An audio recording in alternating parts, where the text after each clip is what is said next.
జరిగింది అని అంటే, ఒకవేళ చంద్రబాబు నాయుడు ఇతను తిట్లు నేను భరించలేను, మళ్ళీ నన్ను కూడా తిట్టడం మొదలు పెట్టాడు అనుకో, లేదు జనసేన కూడా తిట్టడం మొదలు పెట్టాడు అనుకో, ఇది లేనిపోయిన సమస్య వస్తుంది.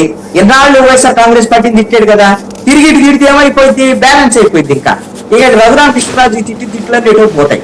అందుకని ఈ తిట్లు మనం భరించలేము. రఘురామకృష్ణరాజు మనం ఎందుకు చెడు చేసుకోవాలనుకుంటే, నరసాపురం కింద తీసుకోవాలి అనుకుంటే, బహుశా నేను అనుకుంటున్నాను ఇంకా ఒక ప్రయత్నం అయితే నిజంగా చంద్రబాబు నాయుడికి రఘురామకృష్ణరాజు మీద ఏమైనా కొద్దిగా కృతజ్ఞతాభావం గిన ఉంటే, అసలు ఇది చంద్రబాబు నాయుడు దగ్గర నేను ఎక్స్పెక్ట్ చేయట్లా.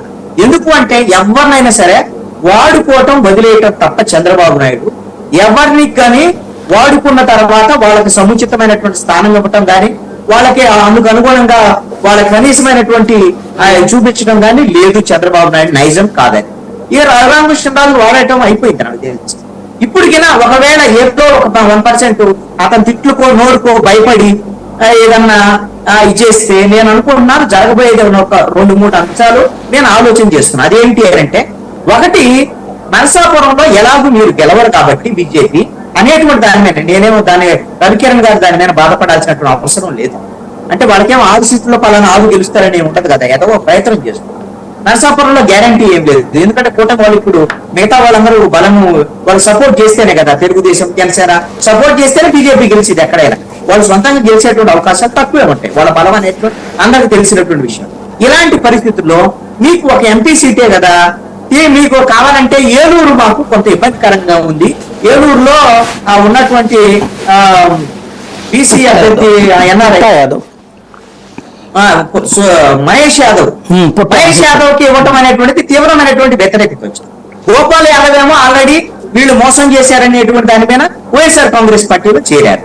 ఈ నేపథ్యంలో మొత్తం ఆ పార్లమెంట్ కాన్స్టిట్యున్సీ నెగిటివ్ గా మారింది తెలుగుదేశం పార్టీ మహేష్ యాదవ్ ను ప్రకటించిన తర్వాత. ఇప్పుడు దాన్ని ఏం చేయాలో అర్థం కావట్లేదు. చంద్రబాబు నాయుడు ఇలాంటి పిల్లికి పని చేయడంలో నెంబర్ 1. ఇది రఘురామకృష్ణరాజు కోసం కాకపోయినా ఆ ఏలూరు ఎంపీ సీట్ ఏదైనా చేసుకోవడం కోసం ఏలూరు ఎంపీ బీజేపీ వాళ్ళకి ఇచ్చి, ఎందుకు అంటే సుజనా చౌదరి దానికోసం చాలా పట్టుపట్టి ఉన్నారు మొన్నటి వరకు. ఇప్పుడు ఆయన అది లేక విజయవాడ వెస్ట్ కు వచ్చారు కాబట్టి ఏలూరు ఎంపీగిన బీజేపీ వాళ్ళకి ఇచ్చి నరసాపురం ఎంపీ ఏదైనా తీసుకొని మరి ఏమన్నా రఘురామకృష్ణరాజుకి ఇప్పిస్తారా? ఇది చాలా 0.1% అవకాశం ఉన్నటువంటి అంశం. ఇంకా లేదు అని అంటే ఇంకా చేయగలిగింది ఏంటి అని అంటే, ఉండిలో ఇప్పుడు రవికిరణ్ గారు చాలా స్పష్టంగా చెప్పారు కదా, దాని లోతుకెళ్ళని కానీ, ఒకటి అక్కడ ఉండేటువంటి 2 మాజీ ఎమ్మెల్యే వాళ్ళిద్దరు కూడా గొడవ